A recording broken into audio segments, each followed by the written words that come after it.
बोलो सतगुरुदेव की जय हो।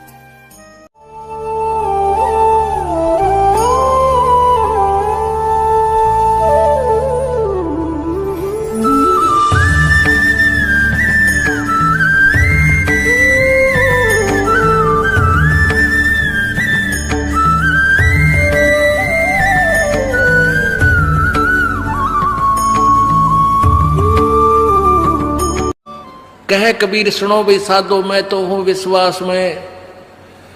जो क्रिया जो साधना आपको बताई जाती है वो साधना वो है जो सब सदग्रंथों में प्रमाणित है, और वो है जिन महापुरुषों ने परमात्मा पाया उन्होंने भी यही क्रियाएं की। तो आप एक विश्वास रूपी सेज पे, जैसे दुल्हन होती है अपने पति के इंतजार में वो बैठ जाती है, तो ऐसे ही कहते तू अपना विश्वास रूपी सेज बिछा के इंतजार कर उस परम पिता के आने की। विश्वास तेरी सेज है, यानी तेरा विश्वास है तो मालिक आवेगा, और विश्वास नहीं है तू वहां से चला गया कि तो फिर पति कहां मिलेगा। कहने का भाव ये है कि डगमग नहीं होना है, अपना विश्वास दृढ़ रखना। जो बताया गया ये विधि और यही भक्ति आपको परमात्मा मिलाएगी। बंदी छोड़ सतगुरु रामपाल जी महाराज जी की जय हो। परमेश्वर की सभी प्यारी आत्माओं को पवन दास का सत्साई। पुण्यात्माओं, पूर्ण परमेश्वर सतगुरु रामपाल जी महाराज जी ने एक समय सत्संग में कहा था कि आने वाले समय में पूरी पृथ्वी पर एक बार पुनः सतयुग जैसा माहौल पैदा होगा। पिता से पहले पुत्र की मृत्यु नहीं होगी, बहन बेटियां कभी विधवा नहीं होंगी, और घर परिवार में कभी अमंगल नहीं होगा। ऐसे ही एक सत्संग में गुरु जी ने एक और बात कही थी कि बच्चों, गीता, वेद, कुरान, पुराण की बात तो छोड़ो, जो तत्व ज्ञान कबीर सागर में भी देखने और पढ़ने को नहीं मिलेगा वो ज्ञान केवल इस रामपाल दास के पास है। अतः हम सभी नादान भक्तों को यह निश्चय हो जाना चाहिए कि सच्चे सतगुरु के मुख कमल से निकले हुए शब्द कभी भी अनायास और निष्फल नहीं हो सकते हैं, क्योंकि सच्चे सतगुरु की भूमिका में स्वयं वह कबीर परमात्मा ही पृथ्वी पर विद्यमान होते हैं। पुण्यात्मा देखो परमात्मा की रजा आपके ऊपर कैसी है। थोड़ी सी गर्मी होती है, परमात्मा बच्चा अपनी प्यारी आत्माओं के अमृत बरसा देते हैं, ठंड सी कर देते हैं कि ताकि ये बच्चे परमात्मा की मेरी महिमा को सुन लें। यदि अच्छी ठंड कर दी तो तुम सारे लटके लेने लग जाओगे, न पड़े बैठे बैठे सोओगे।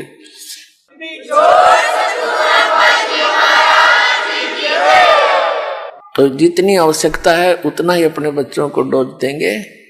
और पुण्यात्माओं, यदि जिसमें पूरा विश्व इस सत भक्ति को स्वीकार करके और अपने अपने घरों में ये पांचों यज्ञ किया करेगा, फिर देखना सतयुग में ऐसा होता था, इतने पुण्यकर्मी प्राणी होते थे। यदि कोई 10 व्यक्ति बैठकर और चर्चा कर देते थे कि भगवान वर्षा नहीं हुई, आपके बच्चे दुखी हो गए, उसी समय परमात्मा वर्षा कर देते थे। यानी कोई अभाव सतयुग में नहीं होता था। पिता से पहले पुत्र नहीं मरता था, स्त्री विधवा नहीं होती थी। अब पुण्यात्माओं, जब हमारे कर्म सुधर जाएंगे और जो हम कर्म कर रहे हैं सत भक्ति ये पूरा विश्व करेगा, तो सब वही सतयुग जैसा ही एक बार फिर से वातावरण होगा। पुण्यात्माओं, इस वीडियो में सतगुरु रामपाल जी महाराज जी का यह कहना कि आने वाले समय में पूरी पृथ्वी पर एक बार पुनः सतयुग जैसा माहौल पैदा होगा, निसंशय 101% होगा। लेकिन इसका मतलब ये नहीं कि आने वाले 15-20 वर्षों में ही ऐसा हो जाएगा। अगर आपने वीडियो ध्यान से सुना है तो सतगुरुदेव जी ने कहा है कि जिस दिन पांचों यज्ञ घर घर में शुरू हो जाएंगी तो परमात्मा वैसे ही अपनी आत्माओं पर रजा बख्शेंगे जैसा कि सतयुग में बख्शा करते थे। सतगुरुदेव जी ने बताया कि सतयुग में पूरी पृथ्वी पर वेदों के अनुसार भक्ति होती थी, न कि सत सुकृत रूप में परमात्मा द्वारा बताई जाने वाली सत भक्ति होती थी। क्योंकि जिस समय परमात्मा कबीर साहब सतयुग में सत सुकृत रूप में आए थे, उस समय कुछ एक आत्माओं को छोड़कर किसी ने भी उनके ज्ञान और सत भक्ति को स्वीकार नहीं किया था। गुरुजी ने बताया कि मनु जैसे लोगों ने तो परमात्मा का नाम ही वामदेव अर्थात उल्टा ज्ञान प्रचारक रख दिया था। लेकिन इसके बावजूद भी सतयुग में पिता से पहले पुत्र और पत्नी से पहले पति की मृत्यु नहीं होती थी। इसका पहला कारण तो यह था कि सतयुग में परमात्मा विशेष पुण्यकर्मी आत्माओं को जन्म देता है, जिस कारण प्रत्येक आत्मा परमात्मा से डरने वाली होती थी और चाहकर भी गलत काम करने से डरती थी। पुण्यात्माओं, अब आगे का वीडियो देखकर विशेष चिंतन मनन करने की आवश्यकता है। कबीर सागर में लिखे और सतगुरु रामपाल जी महाराज जी के बताए अनुसार कलयुग का कुल समय 4,32,000 वर्ष है। साथ ही कबीर साहिब जी ने कलयुग को 3 चरणों में विभाजित किया है। प्रथम चरण वह था जब कबीर साहिब जी सशरीर मगर से सतलोक को गए थे। दूसरा चरण सन 1997 में कलयुग के 5505 वर्ष बीतने के बाद शुरू होता है, अर्थात 1997 से कलयुग का दूसरा चरण शुरू हो चुका है, जो 3,36,500 वर्ष तक रहेगा और उसके बाद कलयुग का अंतिम चरण 95,500 वर्ष का होगा। पुण्यात्माओं, जो बिजली पीढ़ी का समय है वह कलयुग में सतयुग का समय है, अर्थात 1997 से कलयुग में सतयुग शुरू हो चुका है, जो 3,36,500 वर्ष तक रहेगा। यानी वर्तमान में परमात्मा साक्षात पृथ्वी पर हैं और परमात्मा के समय मानव जन्म लेने वाली आत्मा भी सतयुग की तरह विशेष पुण्यकर्मी ही होती है।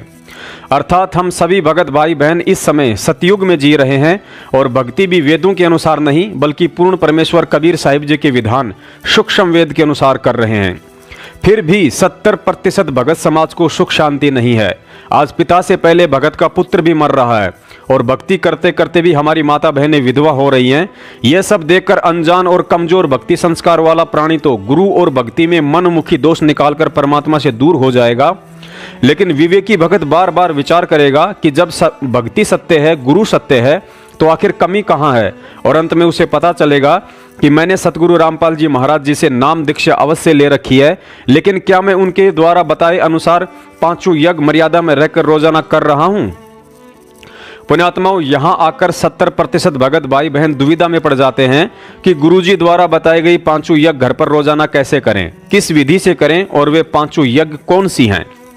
क्योंकि ये सब बातें भगत समाज को सतलोक आश्रम मैनेजमेंट हरियाणा और उनके फर्जी नामदान केंद्रों पर नहीं बताई जाती हैं और हकीकत तो ये है कि उन्हें पता भी नहीं है और वे करते भी नहीं हैं। उन्हें केवल इतना अवश्य पता है कि जीने की राह पुस्तक की कैसे ज़्यादा से ज़्यादा बिक्री की जाए ताकि लोगों को जैसे तैसे नाम दिलवाकर बाद में गुरु के फर्जी आदेशों की आड़ में उनसे पाठ और ज्योति के नाम पर मोटी रकम लूट सकें।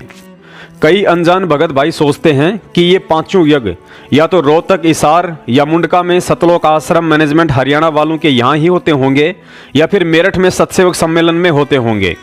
नहीं पुण्यात्माओं, सतगुरु रामपाल जी महाराज जी ने अपने प्रत्येक भगत को रोजाना करने के लिए जो 5 यज्ञ दी हैं, उनके लिए ना ही तो आपको सतलोक आश्रम मैनेजमेंट हरियाणा की जरूरत है और ना ही सतसेवक सम्मेलन मेरठ में जाने की जरूरत है। गुरुजी ने बताया कि एक यज्ञ है धर्म की, दूजी यज्ञ है ध्यान, तीजी यज्ञ है हवन की और चौथी यज्ञ प्रणाम और 5वीं यज्ञ है ज्ञान की। गुरुजी के निर्देश अनुसार घर पर धर्म यज्ञ कैसे करें। पुण्यात्माओं, यदि आप कोई व्यापारी, दुकानदार या मजदूर हैं तो रोजाना अपनी नेक कमाई का 10वां अंश गुरु के निमित्त अलग से निकाल कर रख रहे हैं तो समझो आपका धर्म यज्ञ पूरा हो रहा है।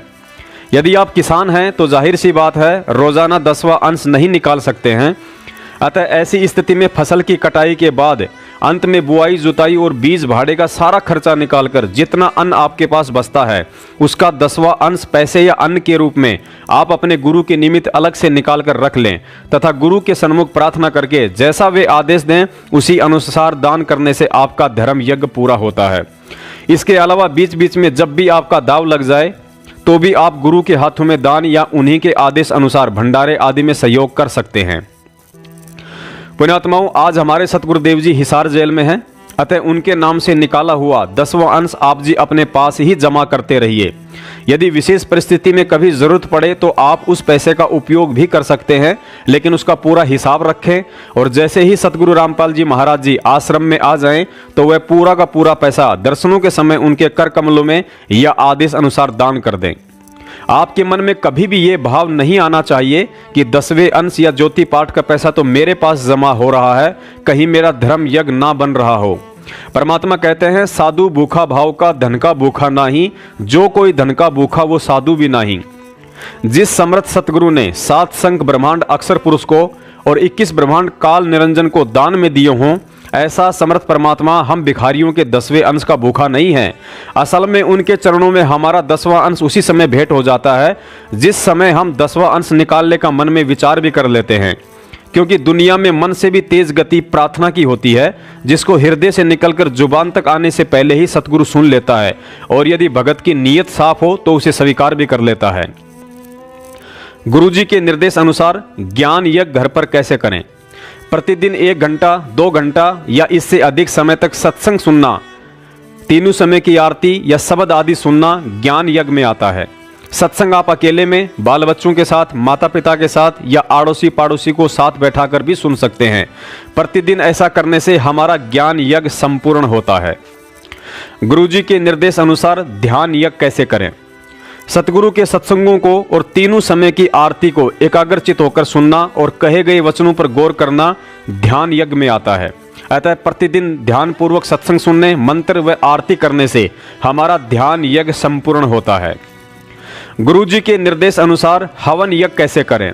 सभी उपदेशी भगत प्रतिदिन अपने घर पर देसी घी की खड़ी ज्योति अवश्य जलाते हैं, उसी को हवन यज्ञ कहा जाता है। यदि परिवार में 1 से अधिक उपदेशी हैं तो प्रत्येक के हाथ से रोजाना ज्योति में चम्मच आदि से थोड़ा थोड़ा घी डलवाने से सभी का हवन यज्ञ संपूर्ण हो जाता है।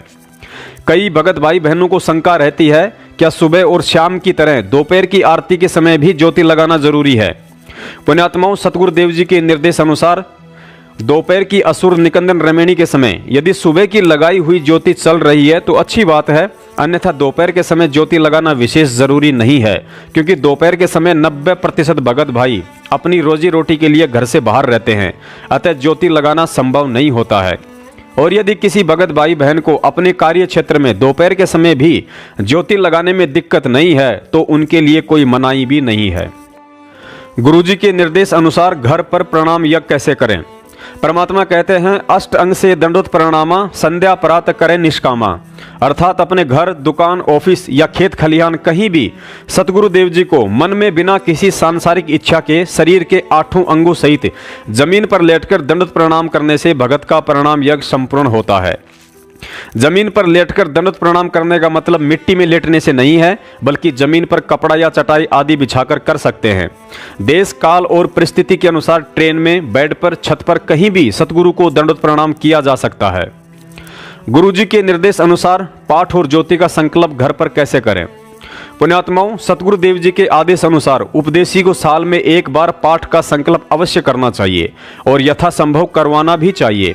चूंकि आज सतगुरुदेव जी शारीरिक रूप से हम भक्तों से दूर हिसार में हैं, अतः हम अपने घर पर दरबार साहिब के आगे सतगुरुदेव जी को दंडवत प्रणाम करें और हृदय से प्रार्थना करें कि हे परमपिता परमेश्वर, आपका दास आपके चरणों में पाठ प्रकाश या ज्योति हवन का संकल्प करता है। हे गुरुदेव, इसे स्वीकार करने की दया करें। हे परवरदिगार, जैसे ही आप आश्रम में आने की दया करोगे, उसी समय यह दास आपके कर कमलों में पाठ या ज्योति की जो भी राशि आप जी ने निर्धारित कर रखी है उतना सुपुर्द कर देगा। पुण्यात्माओं, यहाँ कुछ भगत भाई बहनों को यह शंका हो सकती है कि हमारे पास तो साल भर में भी पाठ का पैसा जमा नहीं हो पाता है, तो ऐसी स्थिति में हम क्या करें? पुण्यात्माओं, गुरुजी ने एक सत्संग में बताया था कि जरूरी नहीं है आपके हाथ में पैसा हो तभी आप पाठ या ज्योति का संकल्प करें। भले ही आप कितनी ही आर्थिक तंगी में क्यों ना हो, लेकिन फिर भी मालिक से दंडवत प्रणाम करके संकल्प अवश्य करें और परमात्मा से यह भी प्रार्थना करें कि हे अंतर्यामी, आपके दास की आर्थिक स्थिति आपसे बिल्कुल भी छुपी हुई नहीं है। हे दाता, आज पाठ का संकल्प भी आपने ही प्रेरणा करके करवाया है और इस संकल्प को पूरा भी आप ही करवाओगे। साथ ही यदि आप इस सत्संग को थोड़ा ध्यान से सुनेंगे तो गुरुजी ने बताया कि नग नारायण भूल रहा है क्या परखे मोती मूंगे नो, गरीब दास ये साखा सुख है बीज न बोया ढूंगे नो। इस गूढ़ वाणी के अर्थ को किसान और बीज का उदाहरण देकर गुरुजी ने कितने प्यारे ढंग से समझाया है कि पुण्यात्माओं, शास्त्र अनुकूल साधना मिलने के बाद भी यदि आप डटकर भजन, सुमरन, सेवा और सत्संग नहीं सुनोगे, अर्थात 5 यज्ञ तन मन धन से नहीं करोगे, तो तुम्हारी ये भक्ति रूपी फसल बर्बाद हो जाएगी। कहते हैं नग नारायण भूल रहा है क्या परख मोती मूंगे नो। ओए है, ये जो जौहरी बने फिरे हैं, जौहरी बन रहे हैं, कोई ये बढ़िया मूंगा को ना, या मोती सच्चे मोती नहीं है, इनकी तो तूने परख करनी सीख ली। इस रूंगे और मूंगे को खोटा खरा बताने से तेरा जीवन व्यर्थ हो जाएगा। जौहरी बन परमात्मा के विषय में सत्य और असत्य का निर्णय कर। और गरीबदास ये साखा सुख है बीज न बोया ढूंगे नु। कितनी साधारण सी भाषा में और अनमोल ज्ञान दे रखा भगवान ने। क्या बताते हैं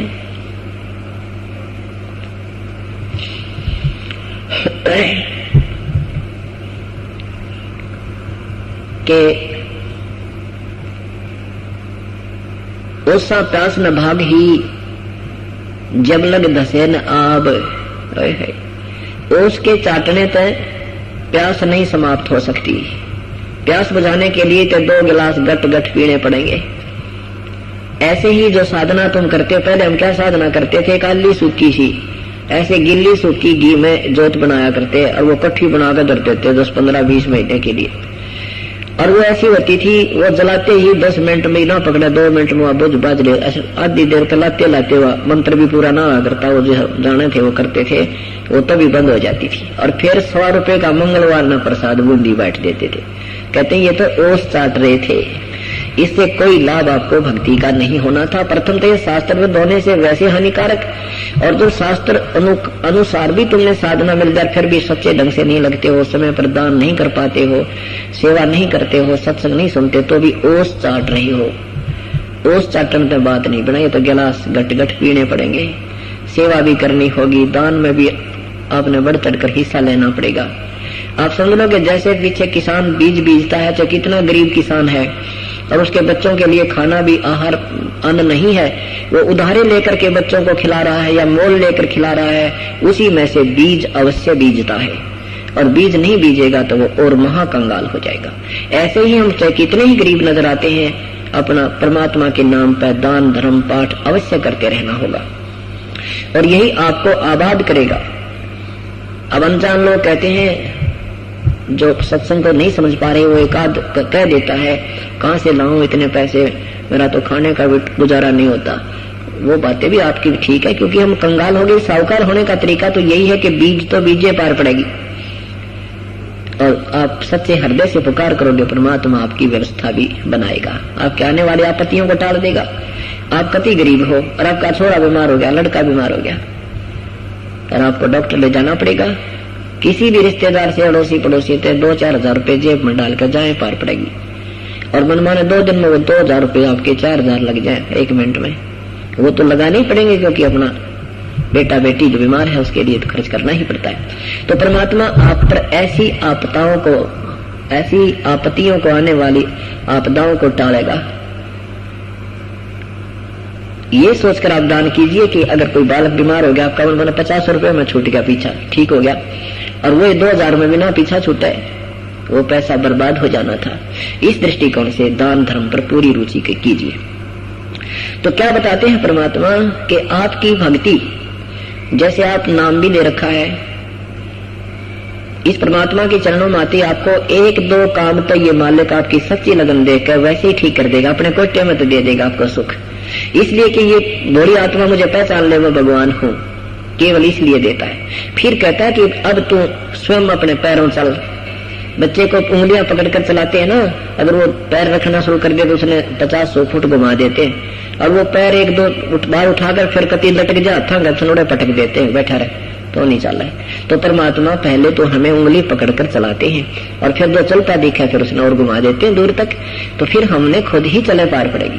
तो परमात्मा को अब जब आप यहाँ आते हो, प्रभु कबीर परमेश्वर अपने कोटे में आपको पाए चलने योग्य था आकर्षण देता है कि मैं पूर्ण परमात्मा हूँ, और आते ही 1-2 काम तो ऐसा सार देगा आपका, आप सोच भी नहीं सकते।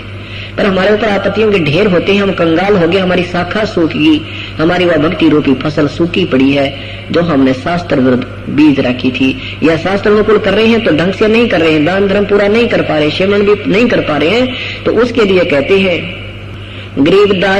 गरीबदासियों शाखा सुख बीज न बोया ढूंगे नो।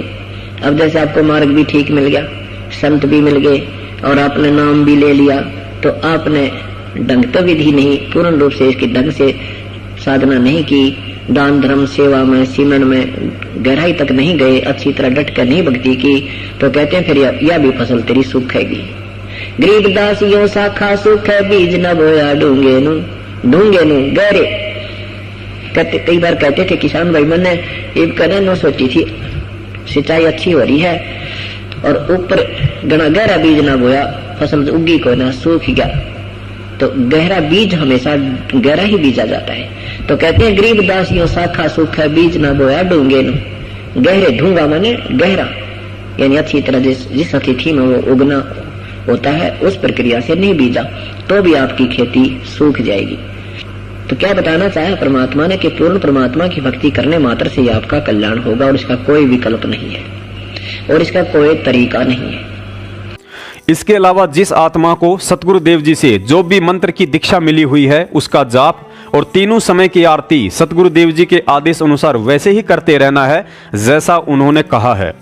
तो पुण्यात्माओं, सतगुरु रामपाल जी महाराज जी के इसार जेल से आश्रम में आने तक इन पांचों यज्ञ, पाठ, ज्योति तथा आरती मंत्र के लिए आप जी को ना हिसार, रोहतक, जिंद या मुंडका आश्रम जाकर धक्के खाने की जरूरत है और ना ही अनजाने में नानक साहिब जी की फर्जी आत्मा का स्वांग रचकर पहले रुड़की में और अब हिमाचल की ठंडी वादियों में जाकर काल एजेंट सतलोक आश्रम मैनेजमेंट वालों की तरह कुछ भोले भक्तों के दान पर हराम के टूक तोड़ रहे संजय दिल्ली वाले के पास जाने की जरूरत है और ना ही इन पांचों यज्ञ के लिए मेरठ में आने की जरूरत है, क्योंकि परमात्मा की भक्ति में परमात्मा के अलावा दूसरों के अधीन रहने वाला व्यक्ति भगत नहीं बल्कि भक्ति का भिखारी कहलाता है।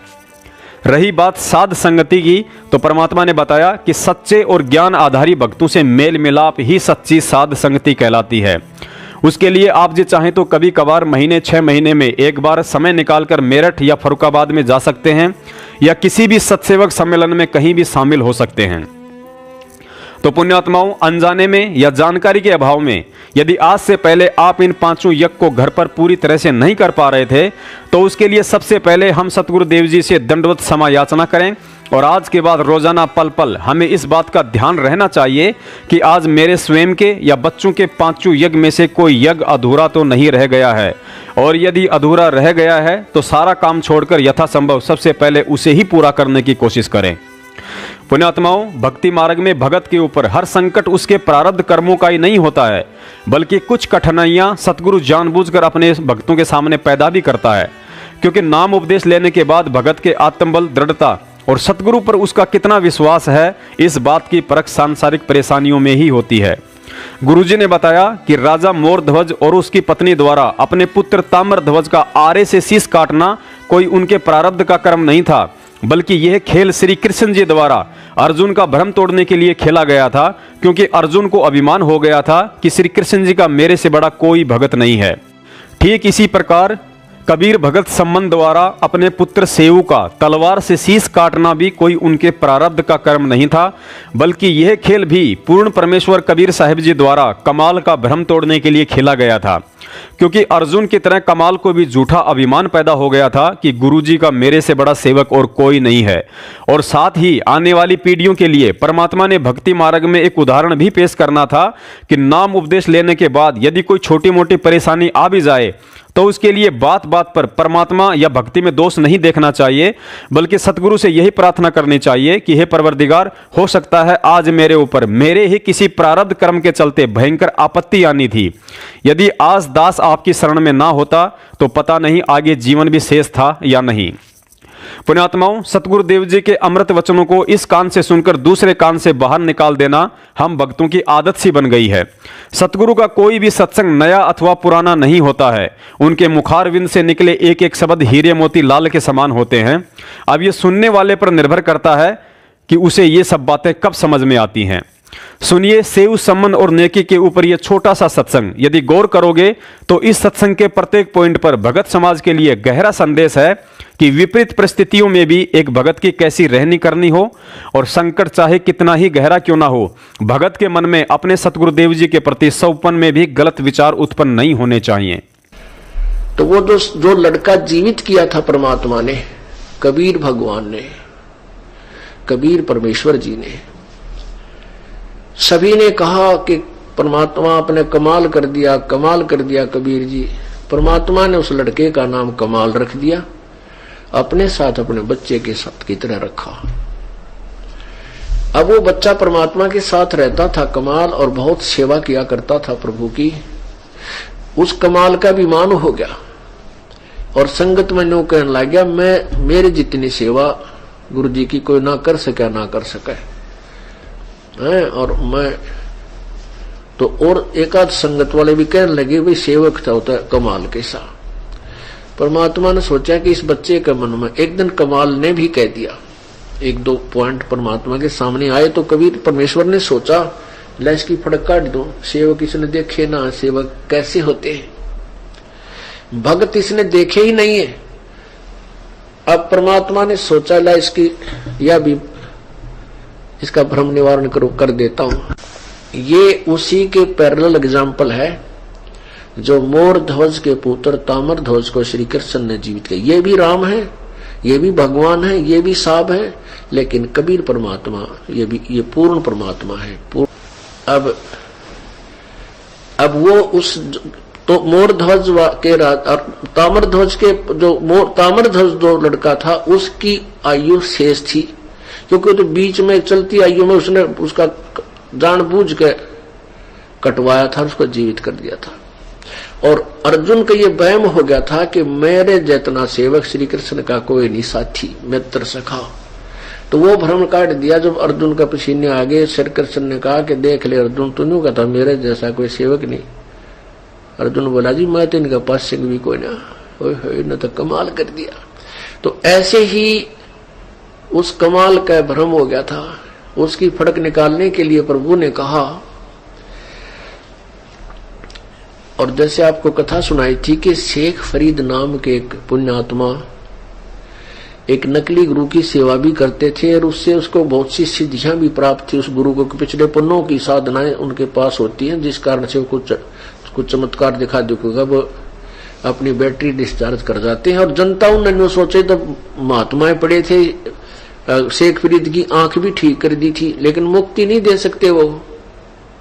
ये अलग विषय है। एक सिद्धि तन कष्ट जा रहे हैं, एक सिद्धि होती है जो शरीर के कष्ट को समाप्त कर देती है। जैसे उसकी आंख में गड़बड़ हुई थी और कबीर परमात्मा कहते मेरी भक्ति मेरे संत के पास ये 24 सिद्धि भी होंगी, ये अपने आप होंगी, वो करता नहीं जा तेरी आंख कर दूं ठीक जा तो नो ठीक कर दूंगा नहीं। अब परमात्मा के बारे में लिखा है, तो कबीर साहब ने कहा है, धर्मदास जी ने कहा कि परमात्मा आप कोई चमत्कार दिखाओ। कबीर साहब बोले भाई संत चमत्कार ना दिखाया करते, जो चमत्कार दिखाओ संत नहीं होता, और फिर जिससे कोई चमत्कार ना वो संत नहीं होता। अब दोनों बात, संत से अगर चमत्कार यानी ऐसी अनहोनी नहीं हो रही है उसके द्वारा दी गई विधि से, तो वो संत नहीं। और संत चमत्कार नहीं दिखाते। चमत्कार दिखाना न्यू है, जातरा न्यू हो जाएगा, जातरा नाश हो जाएगा, तो ये इस तरह के कहना और जाते तो वो अपनी बैटरी को समाप्त करने वाली बात है, और वो भक्त संत नहीं होते दास। और परमात्मा की सच्ची भक्ति में ये इस तरह के चमत्कार हंग हुआ करें, अपने आप होंगे। ऐसे सुख तो जैसे यहाँ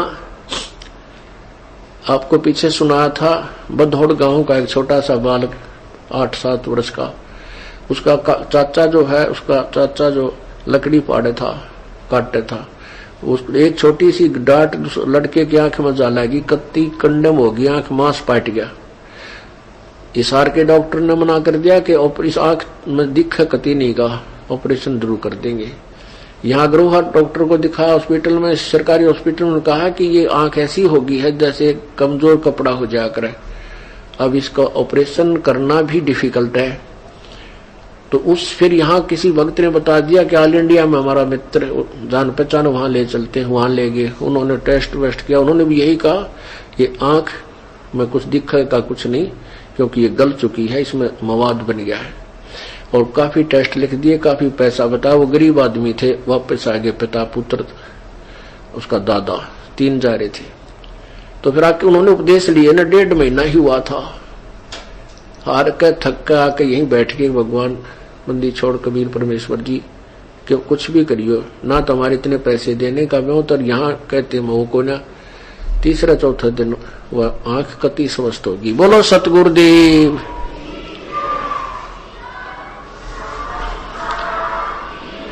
बोलो बंदी छोड़ कबीर परेश्वर जी की जय। तो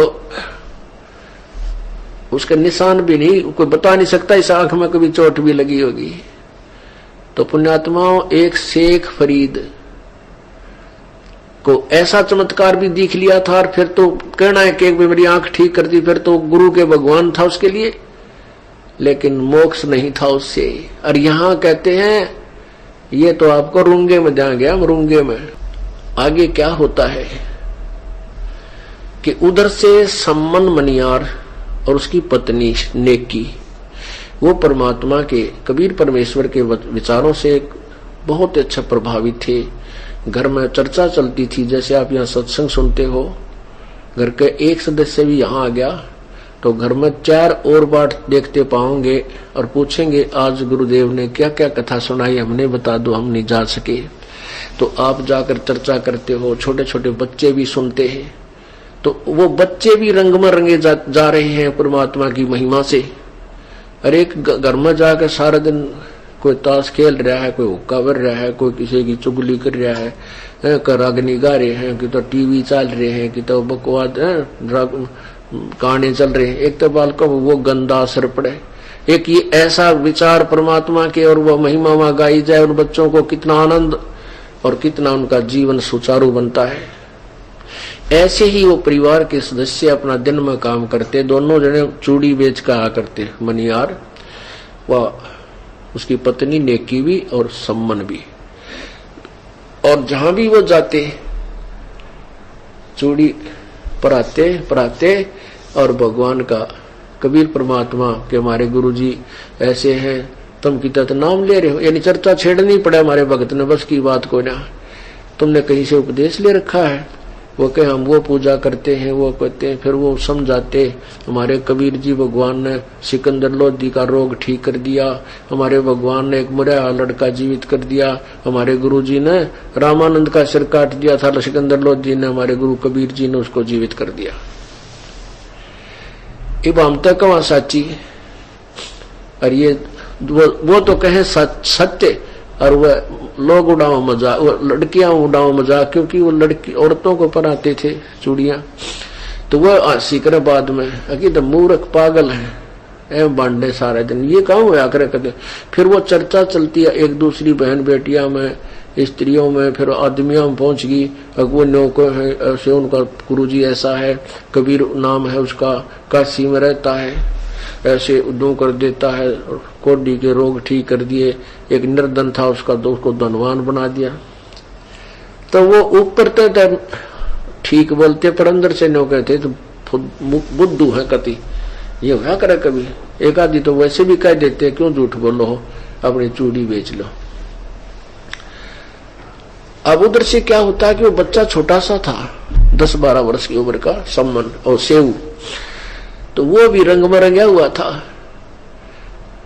तो वो भी बच्चों में अपनी ये चर्चा करता था अपने साथ हाड़ा में। तो बच्चे नो क्या करते, तुम्हारे गुरुजी कभी तुम्हारे घर आए हैं, उस सेऊ तो कहने लगे। और ये नकली संत कहीं कहीं चले जाते थे, तो वो ने कहा हमारे गुरुजी तो हमारे घर आते हैं, तुम्हारे गुरुजी आए कभी घर,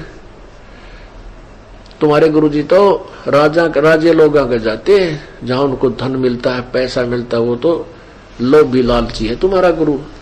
सम्मन उस सेव को कहा करते अन्य साथी दूसरे बच्चे। तो एक दिन सेव ने सम्मन और उसकी पत्नी और वो दोनों अपना वक्त से चूड़ी चाड़ी बेच के वक्त से आगे शाम के समय, तो उधर से वो बच्चों में खेल कर लड़का आया, तो उसको ऐसे ताने लगा रखे थे। तो सेऊ ने कहा अपने माँ बाप से कि पिताजी माताजी, क्या कभी अपने गुरुजी अपने घर नहीं आ जाए, अपने गुरुजी अपने घर आ जाए तो आनंद हो जा। अब सम्मन कह रहा था बेटा, नेकी कह रही थी बेटा गुरुजी आ तो जावे, लेकिन उनको कितने शिष्य और किस किस के घर जाओगे वे, अपना पता है लाखों शिष्य है अपने गुरुजी के। यार बेटा वो तो हाजिर है यहाँ पर, आप वो परम शक्ति है बेटा, यहाँ कौन से हम के उनसी नजरों से दूर है। तो वो लड़का नो कर नहीं माँ एक बार आ जाना, इन बड़का का मुंह बंद कर दूं मैं, गुरुजी यहाँ जा, बस फेरी नमक का बता दूं, हमारे गुरु मैंने कहे तुम्हारे गुरुजी तो राज्य महाराजा का जाते हैं, जहाँ उनको अच्छे अच्छे पैसे मिलते हैं। अब नेकी ने कहा बेटा दुनिया की बात ना सुना करते भगत, ये तो प्राण के कहेंगे, कल कुछ और कह देंगे, फिर कुछ और कहेंगे हैं, और गुरुजी अपने साथ ही हैं। कहने का माँ वह बात तो ठीक है, पर मेरा जी सा करे एक बात जा तुम्हें आनंद हो जा। नो वो बातें कर ही रहे थे, इतने में वो तीन प्राणी, वो शेख फरीद जो कबीर जी के का शिष्य हुआ था, जो कुएं में निकाला था, उल्टा लटका भक्ति करता था, परमात्मा ने बाहर निकाला था, फिर उसको सत्मार्ग बताया था, वो भी फिर प्रभु के साथ, परमेश्वर के साथ वो आत्मा अपने कल्याणार्थ रहा करती थी। तो उस दिन शेख फरीद और कमाल और परमात्मा कबीर जी, ये तीनों चल पड़े। कबीर जी कहने लगे मैं ऐसे जा रहा हूं भक्तों से मिलने के लिए, तुम चलोगे? कमाल बोला जी मैं नहीं चलूंगा, आपकी सेवा कैसे होगी, मेरे जैसा सेवक कोई आपको मिलेगा? अब ये बकवाद करने लग जाते हैं ना, जब परमात्मा समझ जाता है कि इनकी गाड़ी पटरी से नीचे जा चुकी है, इसको सेट करते हैं। शेख फरीद बोला जी आपकी आज्ञा हो तो आपका दास भी चल पड़े। अकाजा बेटा। अब तीनों चल पड़े। जो ही वो चर्चा कर ही रहे थे, इतने में बाहर गेट का बाहर खड़े एक टूटा है दरवाजा, उसको वहां खड़ा होकर आवाज लगाई रहे, सम्मन है क्या घर पे? अब वो अंदर बैठे थे आंगन में,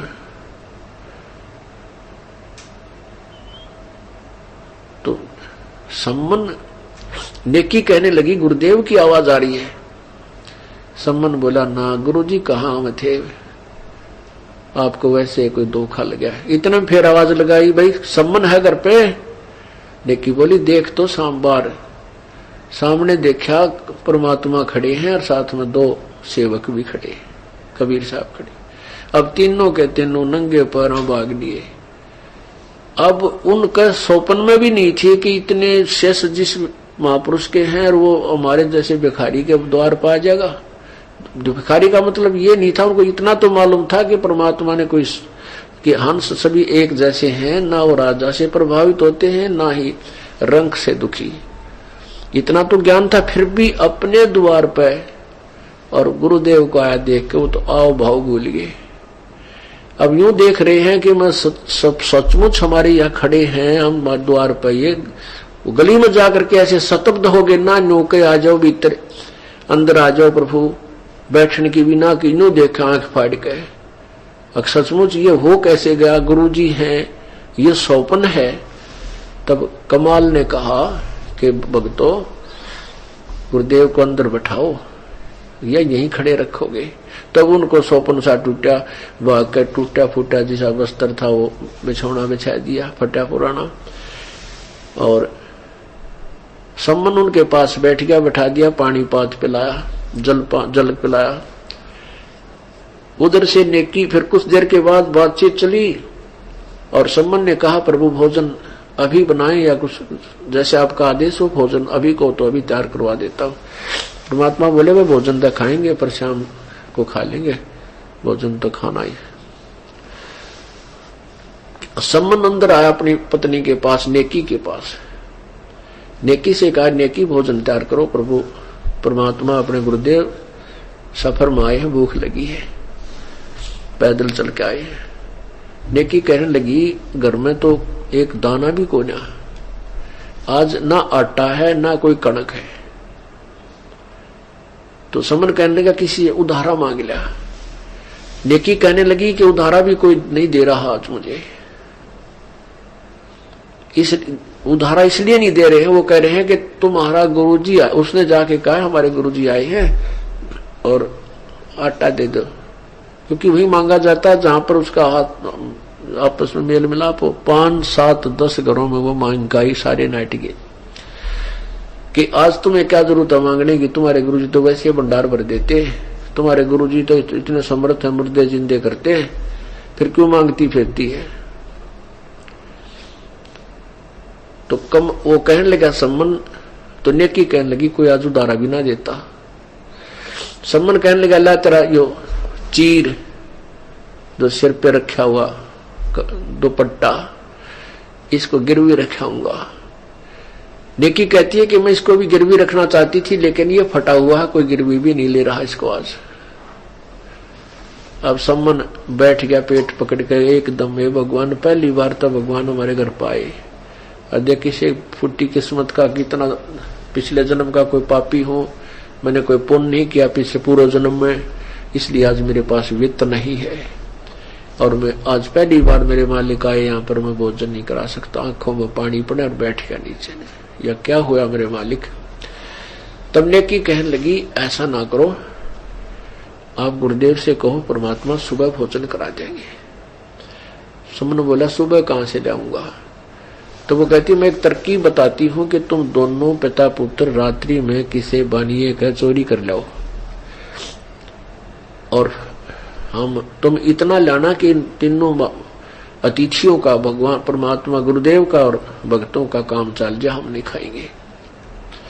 अब जैसे प्रतिदिन कथा सुना करता वो छोटा सा सेऊ बालक का के पाप, चोरी करना महापाप है बेटा, वो माता पिता शिक्षा देते थे और गुरुजी के वचन सुनाते थे। गुरुजी वैसे कहते हैं, ये तो हम आज किसी का चोरी करेंगे तो हमें उसका बहुत घोर पाप लगेगा। तो सेऊ कहने लगा, माँ चोरी खट्टा खाए ही उनका सर्वस्ता, चोरी करते हैं उनका तो नाश होया करे, हम चोरी नहीं करेंगे। माँ बोली, बेटा, कहते हैं सेऊ से नेकी कहे, सुन सेऊ सुरज्ञान, और या मैं अकाज है नहीं चोरी कर दे दान। अब सेऊ कहने लगा, माँ चोरी तो चोरी ही है, चाहे दान कर दे। अब मन में खोट, हेरा फेरी आए बिना चोरी हो नहीं, और फिर ये तो पाप तो है ही। माँ मुझे क्यों, आप प्रभु की वाणी से परिचित होकर के ऐसी बात कह रही हो? तब नेकी बोली, बेटा बात सुन ले, ये नगर इतना दुष्कर्मी हो चुका है, आज ये जानबूझ कर हमें आटा नहीं दे रहा। ये माया के जो है ना, माया के पुजारी हैं, इनके पास धन गणा है लेकिन भगवान से विमुख है ये। आज इनके दिल में रहम नहीं है, मैंने हाथ जोड़ लिए, मैं रो ली, पैर पकड़ दिए, उधारा तो दे दो, कि उधारा तो दे दिया करें। तो सब ने कहा, ना तुम्हारा भगवान आ रहा है, अब क्या जरूरत है, तो देख लेंगे, तुम्हारे गुरु तुम्हें छका देगा। तो ये जानबूझ के बकवाद है बेटा, और हम इस नगरी में कमाया खाया है, हमारे ऊपर इनका एहसान है, और यदि आज ये भूखे चले गए परमात्मा, यो काल इस नगरी में आग ला देगा। पुण्यात्माओं, यदि राष्ट्र प्रधानमंत्री यहाँ आ जा और कोई बकवाद कर दे, उसके जाए पाछा ये पुलिस वाले बकल तोड़ा कर उसका। तो परमात्मा को प्रधानमंत्री कुछ नहीं कहता, चला जाता है, चाहे कोई गुंडा भी बोल गया हो, चाहे किसी ने डले भी मार दिए, वो अपना नहीं बोलता, चला जाता है। और फिर ये पुलिस वाले समारा करें उन्हें। तो ऐसे ही उसको पता था, संविधान से परिचित थी, प्रभु के संविधान से नेकी परिचित थी। तो उसने कहा, बेटा सुन ले बात, एक नगरी में एक माया के पुजारी रहा करते थे, और वो इतने कृतज्ञ हो गए, किसी का सत्कार नहीं करते थे। उस नगरी के पास एक साधु सिद्ध पुरुष आके रात्रि में रुक गया। उसने अपने शिष्य से कहा कि जा बेटा इस नगरी से कुछ भिक्षा लिया। वो लड़का जवान था, वो गया भिक्षा मांगने के लिए, तो नगर वाले वो सेठ लोग कहने लगे, तुम करके क्यों ना खाते मुस्टंडे हो, भीख मांगते फिरते हो, आजा मजदूरी कर ले, चल मारवा पल्लेदारी कर ले, शाम तक तो 2 रुपये बन जाएंगे। यानी किसी ने आटा नहीं डाला, शाम का समय था। अब वो लड़का वापस चला गया खाली थैला लेकर। गुरुजी बोला, रखी बात लिया नहीं। शेष बोला, गुरुजी ईसा तक नगर ना देखा मैंने आज तक, कोई तो 16 माथा नहीं बोलता, और सब जो है ऐसी ऐसी बातें कहते हैं। संत बोला, लो कोई ना बेटा, सुबह तू फिर जा। अब सुबह फिर भेज दिया। सुबह फिर गया तो उन्होंने वही डायलॉग फिर सुनाए, वो खाली हाथ वापस आ गया। कहने लगे, जी वह तो यही श्लोक सुनाओ है, कतई नहीं मानते। हाँ, तो मैं फिर बोला बेटा तू जा, अब फिर जा। श्याम ने फिर भेज दिया। श्याम ने भी वो खाली चला रहा था। उस बाहर नगर से बाहर की तरफ एक कुम्हार का घर था। कुम्हारी विधवा थी, उसके 3-4 बच्चे थे। तो वह कुम्हारी ने देख लिया था कि बाबा जी रोज जाता है और खाली आवा है, पता था कि ये दाना दे को नहीं। तो उस कुम्हारी ने कहा महाराज जी, बालक था 12, 13, 14, 15, 16 साल का, माँ थी और स्त्री थी। उसने देख मन में विचारा एक मेरा बेटा जब भूखा होता कल का, मेरा बेटा होता और जैसे 2 दिन भूखा रह जा, मर नहीं जा बालक। तो उसने बहुत दया आई, कहने लगी बाबा महाराज जी आप कहाँ गए थे? गया था माई की बेटी की तरह। बताओ तो क्या काम था? कि भिक्षा लेने गया था, इस नगर में कोई भिक्षा नहीं देता। अब पहले इस रशीद संत जन जो है ना छुआछात बहुत मान्या करते हैं, छोटी जाति वाले का नहीं लिया करते थे, कुछ टाइप के ऐसे थे। तो वो कुम्हारी कहने लगी महाराज जी मैं जाति से कुमार हैं हम, और आप मेरा आटा ले जाओ, कहो तो रोटी बना दो। तो वो कहने लगा माई मेरा पिता मेरा गुरुदेव जो है ना बाणिये और ब्राह्मणों का ही आहार करते हैं।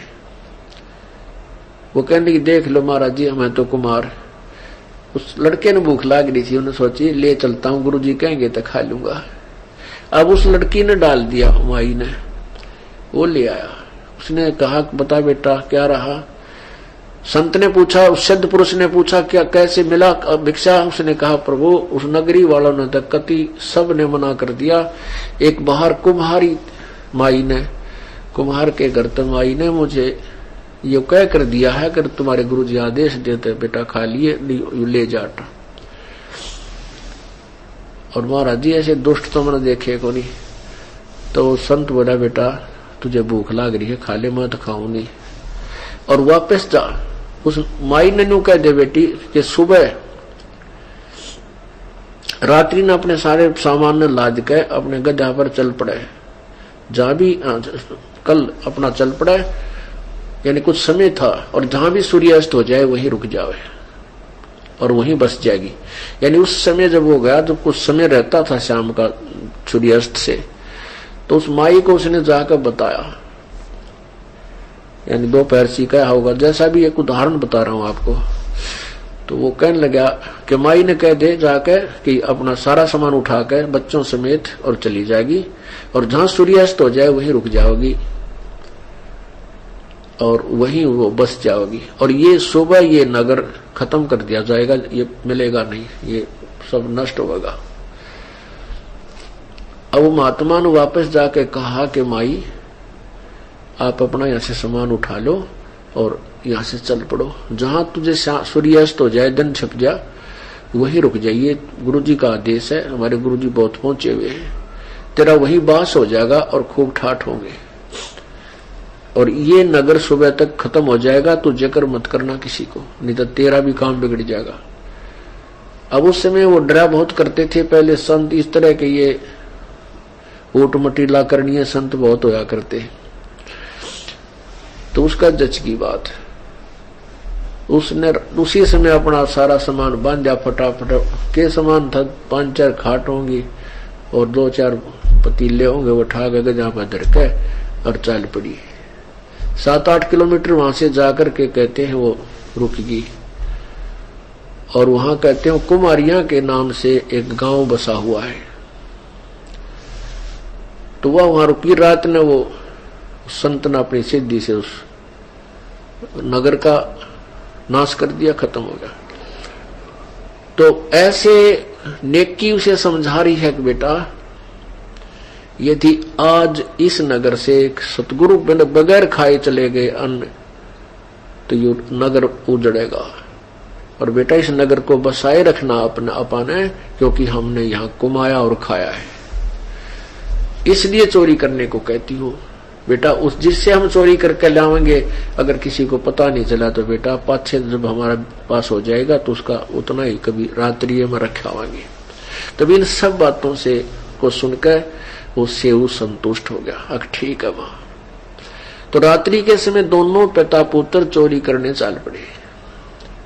एक सेठ के मकान में सेंध लगा ली, यानी इतना सुराख बना लिया और पाड़ लगा ली कि ऐसे आदमी लेट का अंदर प्रवेश हो जा। अब सेऊ कहने लगा पिताजी मुझे अंदर जाने दो, मैं लाऊंगा चोरी करके। समन कहता नहीं बेटा तू बाहर खड़ा रहे, और मैं पकड़ा जाऊंगा ना तो मैं आटा बांध के बाहर फेंक दूंगा और बेटा तू भाग दिए उठा के। सेऊ कहने लगा नहीं पिताजी मैं अंदर जाऊंगा, आप बाहर रहो। यदि मैं पकड़ा भी जाऊंगा चोरी करता तो नो कहेंगे बालक था कोई बात ना छोड़ दो, और आपको पिताजी फांसी तुड़वा देगा, सेठ की जो ना राजा तक पहुंचे। अब सम्मन कहने लगा बेटा अगर तेरे को तू पकड़ा, अगर तेरे को फांसी तोड़ दिया गया तो सूली चढ़ा दिया तो बेटा मैं किसके लिए जीऊंगा, आप बाहर रहो मैं जाऊंगा। सब सही कहने लगा नहीं पिताजी मैं फिर भी बालक हूं। नो कहता उसमें प्रवेश कर गया।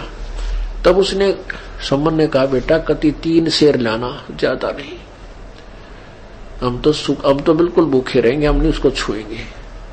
तो सेऊ ने पहले तो अंधेरे में आटा ढूंढा, फिर वो डाला अपनी फटी पुरानी चादर में, चलने लगा। जब तराजू रखा था वो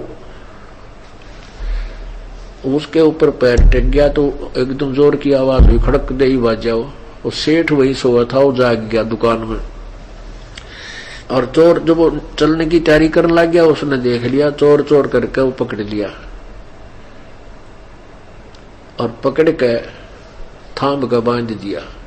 इतने में जो आटा उसने बांध रखा था वो सुराख के अंदर से बाहर फेंक दिया। कहा पिताजी ये आटा ले जाओ, और मैं बाणिये ने पकड़ दिया।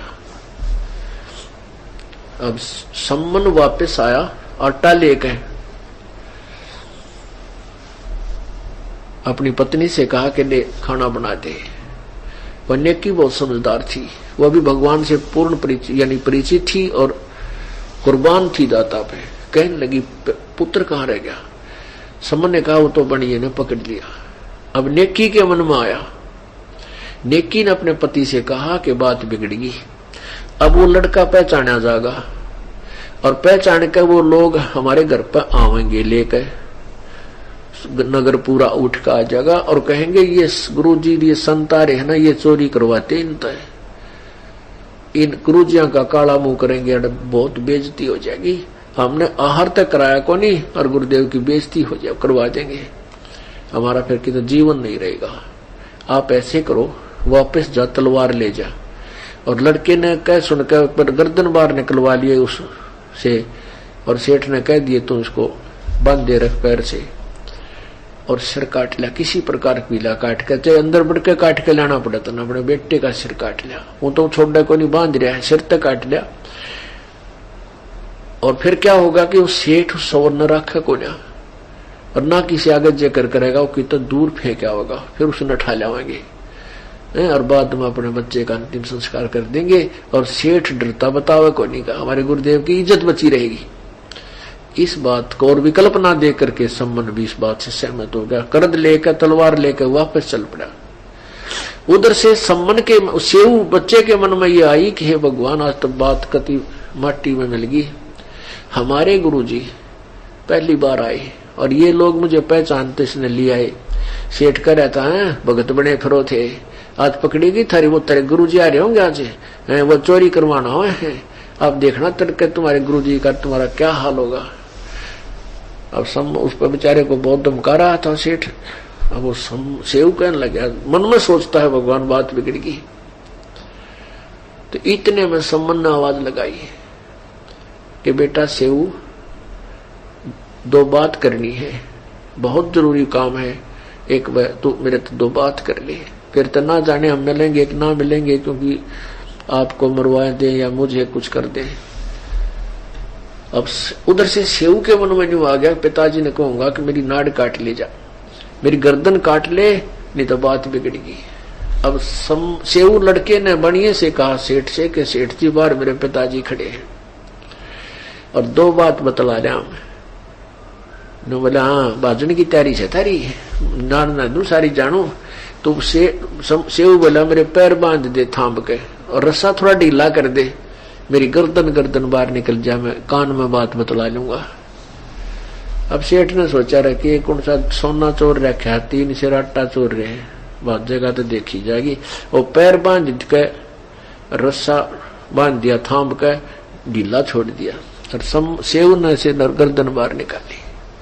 अब सम्मन भी ले गया था हाथ में तलवार, लेकिन पिता था, हाथ उठा नहीं, पीछे नो का नो रह गया। बेटे की गर्दन उतारने की हिम्मत पड़ी नहीं, इकलौता पुत्र। तब सेव ने कहा कि पिताजी, यदि तू मेरा बाप है, यदि मैं तेरा अंश हूं, तो मेरी एक प्रार्थना सुन ले, मेरी गर्दन काट ले पिताजी। ये बढ़िया ऐसे ऐसे कह रहा है कि कल तुम्हें वहां करेंगे, तुम्हारे गुरुजी की बेइज्जती कराएंगे, तुम ऐसे ऐसे कर रहे हो। अब जब लड़के के मुंह से यह बात सुनी तो एकदम सेव का हाथ में करंट सा आया और वो तलवार से सिर काट लिया। शीश ने उठा के घर ले आया और नेकी बोली, इस अलमारी में धर दे और बंद कर दे इसको।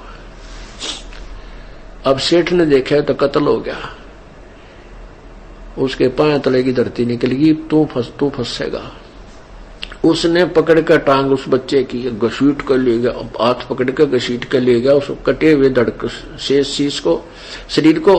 और आग एक पजौवा था, पजा होता है एक लगाते हैं जैसे गांव में, वहाँ ईंट आट पकाते हैं और साथ में वो मटके वगैरह पकाते हैं कुम्हार लोग। वो बहुत बड़ा खंडर से भी होते हैं उसके साथ में, और उस अलग से उसकी दीवार सी भी बन जाती है। उस पजावे में गिर आया तो नेकी बोली, तू वापस जा अब सम्मन से अपने पति से, और सेठ उस बालक ने घर पर नहीं रखेगा, और उसके पैरों उसकी घसीट जहां वो घिसरा कर ले जाएगा, उसकी जो निशान जा उसके साथ साथ जाके उस लड़के के शरीर में बिठा लेना। अब सेठ जब इतने में सेठ जी तो उसने घेर घेर कर जो वो सुराख बना रखा था उसको लीप ल्याप के माटी सूखा रेत मार के ऐसा कर दिया, चोरी हुई है को ना। अब पहले तो वहां गया, वो देखा तो वहां तो उसने कति ओके कर रखा, जैसे पाड़ भी ना ला रखा हो, कभी सुराख ना बनाया हो, चोरी ना हुई हो। फिर उसके साथ साथ गया जो निशान था, वहां लड़के का धड़ पड़ा पाया, उसको घेर कर उसके ऊपर बोरी ही और लिया कंधे पर ला के, देख भी ना ले कोई कहेगा तो कह दूंगा बेटा बीमार हो रहा है, इस तरह उठा रहा है उसको, ला कर घर न धर दिया और एक कोने में घेर कर डाल के ऊपर बोरी बारी ढक दी जैसे फटे पुराने कपड़े थे। इससे सारे रात के रिहर्सल में दिन निकलना हो गया। अब रसोई वो नेकी ने अपना वक्त सोचा रोटी बना दो, उन वक्त से खाना तैयार कर दिया। गुरुजी खाना खाकर निकल जाएंगे और सम्मन से कहते, नेकी कहती है कि आंखें पानी मत लाना, गुरुजी खाना नहीं खाओगे, जन्यों पता चल गया कि लड़का मर गया है, ये कल के भूखे हैं। अब इकलौता पुत्र मरा पड़ा और माता पिता का आंसू भी नहीं लाना चाह रहे हैं कि बात किसके लिए, परमात्मा के लिए। पुण्यात्माओं ये बनते हैं पुण्य, ऐसे बनते हैं ये कर्म। तो उसने रोटी बना दी और 3 पात्रों में रख दिया।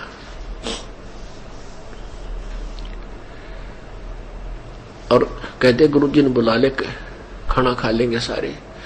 समन बोला महाराज जी भोजन पा लो, वक्त इसलिए बना दिया, आप शाम ने ना खा पाए थे, भूख लग रही होगी। कहा भाई भूख तो लग रही है, चलो।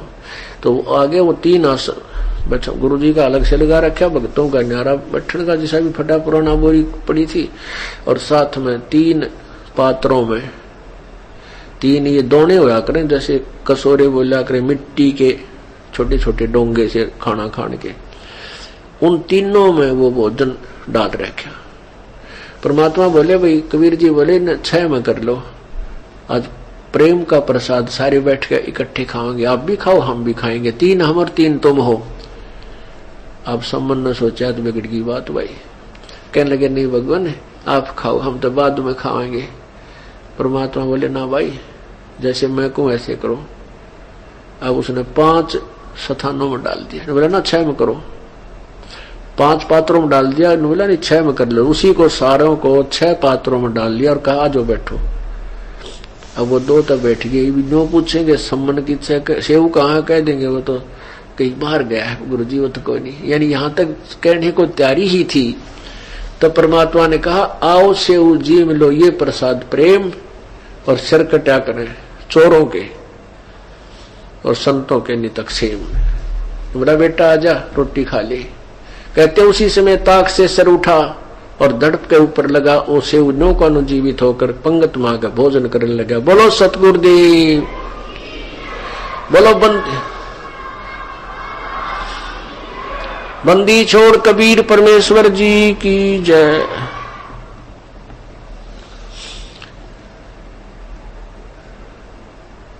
सेऊ दड़प शीस चढ़ावो बैठा पंगत माही, नहीं घरेरा गर्दन कहू ओ सेऊ अकनाही। अब माता पिता का भी चक्कर पड़ गया कि इसके गर्दन में निशान भी कोनी। सेऊ धड़ पे शीश चढ़ा और बैठा पंगत माही, और नहीं घरेरा गर्दन पे कि निशान भी कोई ना गर्दन नाड़ पे। माता पिता भी चिंतित हो गए। नो कपड़ा उठा उठा देखे यू सेऊ ओए है कि नहीं है। अंदर जाके देखा था वो खून खून के टपके रक्त के पड़े थे, लेकिन शीश और कुछ नहीं था। तब उनका विश्वास हुआ तो बेटा वही है। पुण्यात्माओं, परमात्मा सब ने बैठ के खाना खाया, खुशी का कोई ठिकाना नहीं, और आशीर्वाद दे दिया बेटा तेरा भरपूर भंडारा होगा। अब परमात्मा ये कहकर चले गए, कर करावा साइया मन मलर उठा, दादू से दरजीव के आप बगल हो जा। अब सम्मन के मन में ये कसूता बहम हो गया कि आज मेरे पास पैसा होता मैंने बेटा नहीं काटना पड़ता, मेरे पास आज पैसा होता तो मैंने बेटे ही गर्दन नहीं काटनी पड़ती। मतलब वो उसके हृदय में घर कर गई, या कमजोरी, या भी कमजोरी है इस भक्ति मार्ग की। तो क्या हुआ, कुछ दिनों के बाद उन्हें प्रेरणा दी परमात्मा ने सम्मन के मन में।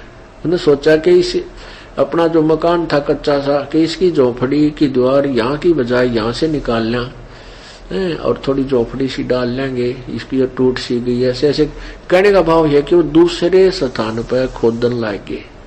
वो खोदने लगे तो वहां खजाना पाया उन्होंने, धन असरपी मोहर असरपी गणिये वो थी नहीं, वो परमात्मा ने भर दी, अंदर ठोक दी उनके आंगन में। उन्होंने देखा रतरा गुजर हो।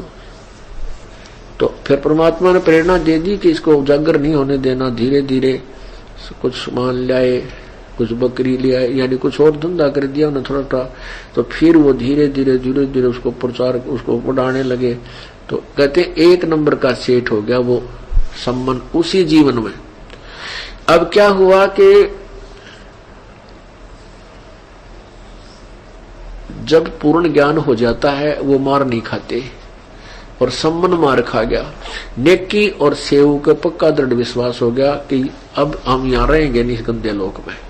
वो भक्ति करके पार हो गए, पर सम्मन के मन में ये दोष रह गया कि मेरे पास पैसा होता मैं ये कर देता, गुरुजी बेटा नहीं काटना पड़ता। तो वो भक्ति ना करके फिर उस माया में उलझ गया, इधर की इस तरह के विचारों में उलझ पुलझ होकर वो मर गया। मृत्यु को प्राप्त होकर फिर उस पुण्य के कारण, पिछली भक्ति के कारण नौ शेरवा में नौ शेर खान नाम का एक बादशाह बन गया।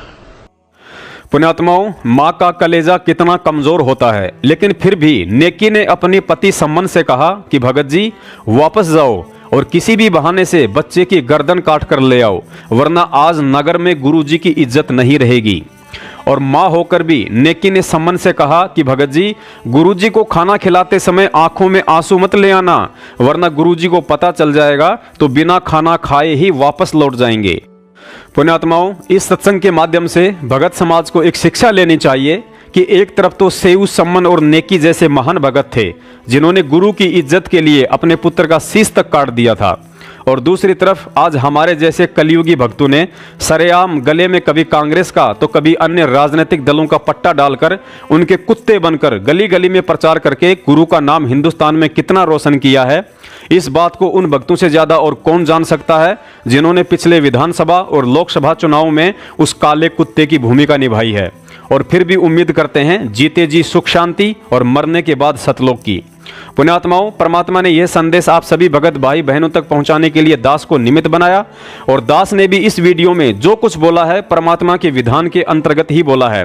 और उसके बाद भी यदि कोई सत्य को स्वीकार नहीं करता है तो चाहे वह व्यक्ति अन्य नकली संतों के पास फंसा बैठा हो या काल एजेंट सतलोक आश्रम मैनेजमेंट वालों के दलदल में धंसा बैठा हो, उनके विषय में गुरुजी यही कहते हैं कि और पुण्यात्माओं, इतने प्रमाण देखने के बाद भी जो प्राणी इन नकलियों से दूर नहीं हटेगा, उसके बारे में क्या बताते हैं परमात्मा के चातुर प्राणी चोर हैं और मूड मुग्ध हैं, ठोठ और संतों के नहीं काम के, फिर उनको दोगल जोट। यानी इतने प्रमाण देखकर भी ये चातुर प्राणी तो चोर हैं, ये तो अपनी प्रभुता जताए रखने के लिए, अपनी अज्ञान को छुपाए रखने के लिए तो खूब अटकलबाजी करेंगे, लेकिन इतने प्रमाण देखकर भी नहीं मानता। वो मूड मुग्ध है, ठोठ, वो कति ठोठ है, यानी बुद्धू है वो व्यक्ति।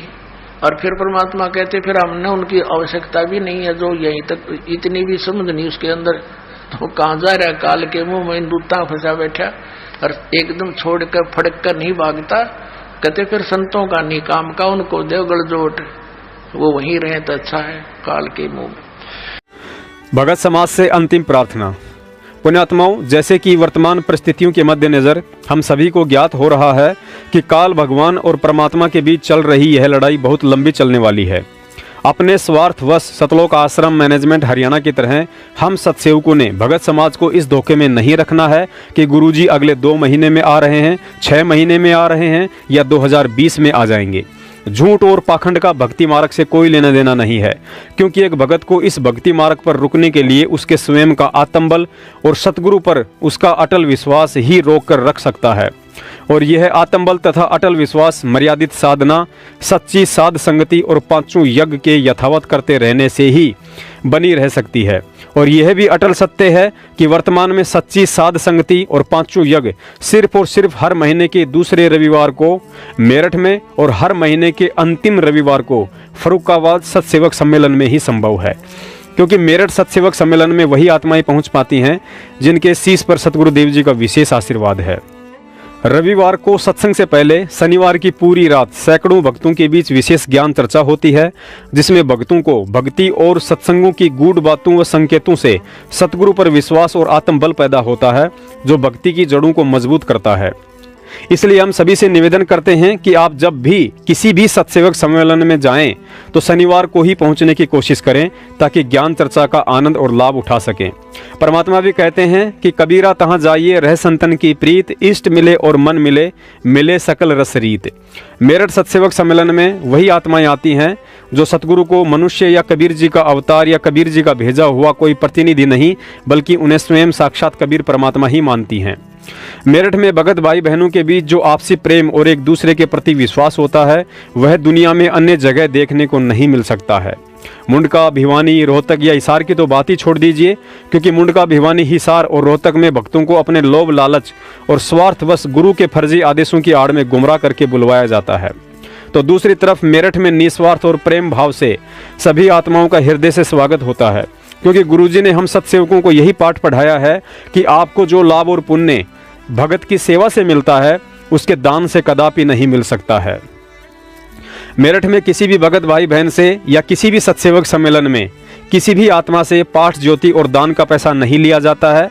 यदि गलती से कोई भंडारे वाली सहयोग राशि में डाल भी देता है तो उसे तुरंत वापस कर दिया जाता है, क्योंकि पाठ, दान और ज्योति के पैसों पर सतगुरु के अलावा अन्य किसी का ना ही तो अधिकार होता है और ना ही कोई लेने के लिए सुपात्र है। सत्सेवक सम्मेलन में यदि किसी भगत भाई बहनों के पास किराया नहीं होता है तो उन्हें मांगने की जरूरत नहीं पड़ती है। परमात्मा के दरबार के पास एक भंडारा सहयोग राशि का पात्र होता है। वह आत्मा वहां से उसे जितने पैसे चाहिए होते हैं परमात्मा को दंडवत प्रणाम करके उठा लेता है। उसे कोई भी रोकने या टोकने वाला नहीं होता है, क्योंकि हम सत्सेवक परमात्मा को अंतर्यामी व प्रत्यक्ष दृष्टा मानते हैं। हमारी सोच और कर्म को वे अनवरत देखते रहते हैं। सत्सेवक सम्मेलन में रविवार को सत्संग वाले दिन सुबह 10 बजे सतगुरुदेव जी को 42 मिनट की भोग आरती के साथ हलवाराम का भोग लगाया जाता है। उस भोग की वाणी में जो आत्मिक आनंद का अनुभव हम भगत भाई बहन करते हैं, उसे शब्दों में बयान नहीं किया जा सकता है, क्योंकि उस समय सतगुरुदेव जी किसी न किसी रूप में प्रत्यक्ष या परोक्ष सत्संग स्थल पर विद्यमान होते हैं। उसके बाद सभी सत्सेवक सतगुरुदेव जी के अमृत वचन डीवीडी पर सुनते हैं तथा हलवा राम का भोग प्रसाद तथा भगत भाई बहनों के द्वारा अपनी श्रद्धा और प्रेमवश जो भी फल आदि लाए जाते हैं उन्हें जल से साफ करके सतगुरु को भोग लगाकर सभी भाई बहनों में बांट दिया जाता है। दिन के 12 बजे असुर निकंदन रमेणी होती है। उसके बाद 2 से 3 घंटे आपसी चर्चा और संगत में घटित हो रही सत्य घटनाओं से सभी भगत भाई बहनों को परिचित करवाया जाता है। उसके बाद भंडारा शुरू हो जाता है। जाते समय सभी भगत भाई बहनों को भंडारा पैक करके भी दिया जाता है। सत्सेवक सम्मेलन में प्रत्येक भाई बहन की सामाजिक और आध्यात्मिक सभी प्रकार की छोटी से लेकर बड़ी शंकाओं का समाधान सतगुरुदेव जी के तत्व ज्ञान व सत्संगों के आधार से किया जाता है। सत्सेवक सम्मेलन में हर सत्संग के बाद लगभग 15 से 20 नए भक्तों को परमात्मा के प्रत्येक भक्ति नियम के साथ संकल्प नाम दीक्षा दिलवाई जाती है। संकल्प नाम दीक्षा में मंत्र छोड़कर बाकी सभी क्रियाएं जैसे 3 समय की आरती, घर में देसी घी का दीपक तथा सत्संग और मर्यादाएं निभानी होती हैं। उसे भक्ति की सारी सामग्री जैसे कि भक्तिबोध, चरणामृत, रक्षा सूत्र, प्रसाद आदि उपलब्ध करवाया जाता है। सतगुरुदेव जी के हिसार जेल से आने तक उसे इसी तरह विश्वास के साथ भक्ति करते रहना होता है। पुण्यात्माओं, यह भक्ति युद्ध लंबा चलने वाला है। हो सकता है गुरुजी हिसार जेल से 2 साल, 10 साल या 20 साल भी ना आए और आना चाहें तो अगले ही पल उनके बाहर आने का संदेशा आ सकता है। यह उनकी मौज और मर्जी। लेकिन आज उनकी अनुपस्थिति में उनका सतज्ञान और सत मार्गदर्शन ही भगत का सबसे बड़ा सहारा बनता है, जो भगत के अंदर आत्मबल पैदा करता है। और आत्मबल बिना मर्यादित भक्ति, सच्ची साध संगति और 5 यज्ञ के कतई संभव नहीं है। और यह भी परम सत्य है कि सतगुरु रामपाल जी महाराज जी की गैर हाजिरी में यदि विश्व के किसी कोने में मर्यादित साधना, सच्ची साध संगति और 5 यज्ञ हो रहे हैं तो वह केवल सत्सेवक सम्मेलन मेरठ, फर्रुखाबाद या अन्य जगह हैं। पुण्यात्माओं, यदि भक्ति पर सतगुरुदेव जी के हिसार जेल से आने तक जीवित रहना है तो इस बात को अपने दिलो दिमाग से निकाल देना कि आप काल एजेंट सतलोक आश्रम मैनेजमेंट हरियाणा की मनवश ज्ञान विरुद्ध हरकतों के साथ रह सकते हैं। मैनेजमेंट आपको एक न एक दिन ऐसे मोड़ पर ला छोड़ेगा जहां आपकी हालत धोबी के कुत्ते से भी बुरी हो सकती है। जैसे कि हाल ही हिसार तारीख पर जा रहे महाराष्ट्र के 13 भक्तों की भयंकर एक्सीडेंट में दर्दनाक अकाल मृत्यु हुई है। घर वालों के उनकी लाश भी समझ में नहीं आई, कईयों का तो सिर भी धड़ से अलग हो गया था। सतगुरुदेव जी का यह संदेश आप सभी तक पहुंचाना था, सो पहुंचा दिया है। आगे आपकी मर्जी, आपने विदुर की राह पर चलना है या भीष्म, कर्ण और द्रोणाचार्य की राह पर चलना है। और महाभारत के परिणाम को ध्यान में रखते हुए फैसला आपने स्वयं ही करना है। मेरठ सत्सेवक सम्मेलन का पता: संत रामपाल जी महाराज जी का सत्संग स्थल बागपत रोड पर मंडप मैरिज गार्डन के पीछे, पांचली खुर्द, मेरठ, उत्तर प्रदेश। सत साहेब।